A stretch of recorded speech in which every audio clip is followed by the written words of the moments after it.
Անցել է 1 դարից ավելի, սակայն չեն վերացված ցեղասպանության հետևանքները։ Առ այսօր Թուրքիան կատարվածի համար որևէ զղջում չի հայտնել, ներողություն չի հայցել։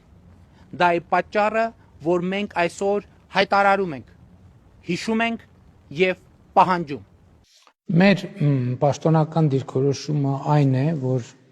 հայոց ցեղասպանության միջազգային ճանաչումը մեր արտաքին քաղաքական առաջնահերթությունների մեջ չի մտնում այսօր։ Թուրքիան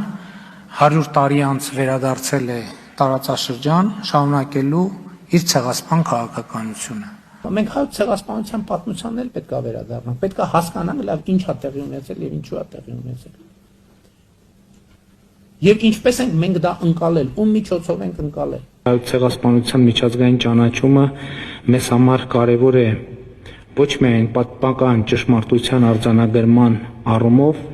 այլ նաև որպես ցեղասպանությունների կանխարգելման գլոբալ շարժման մի կարևոր բաղադրիչ։ Ոնց է որ 1939 թվին հայոց ցեղասպանության օրակարգ չի եղել եւ ոնց է որ 1950 թվին հայոց ցեղասպանության օրակարգ հայտնվել է։ Արևմտյան Հայաստանը ամբողջությամբ հայաթափվեց։ 1.5 միլիոն մեր հայրենակիցներ սպանվեցին։ 100 հազարավոր հայեր դարձան գաղթական, զրկվելով իրենց պատմական հայրենիքում ապրելու իրավունքից։ Մենք ապրում ենք մեր հայրենիքում եւ մենք մեր ճակատագիրը որոշողը չենք։ Մենք ընդհանրապես ոչ մի բան որոշող չենք։ Եվ այդ որոշողը իսկ ով է որոշողը։ Որոշողը պետությունն է իր բաներով, իր մեխանիզմներով։ Այն պետությունը, որը փակել է հայկական դպրոցները, այն պետությունը, որը գաղթ է կազմակերպել, այն պետությունը, որը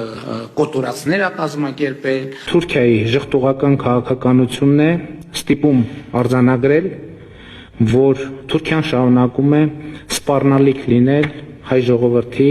եւ Հայաստանի Հանրապետության համար, ավելի ճիշտ այդ քաղաքականությունն է սպառնալիք Հայաստանի Հանրապետության եւ հայ ժողովրդի համար։ Իսկ կարող է պարզվի,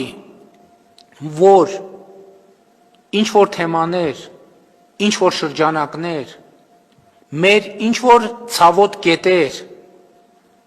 կարողացել եւ կարողանում են օգտագործել մեր հայրենիքում, Հայաստանի Հանրապետությունում, մեր անկախ ինքնիշխան պետություն ունենալը անհնար դարձնելու համար։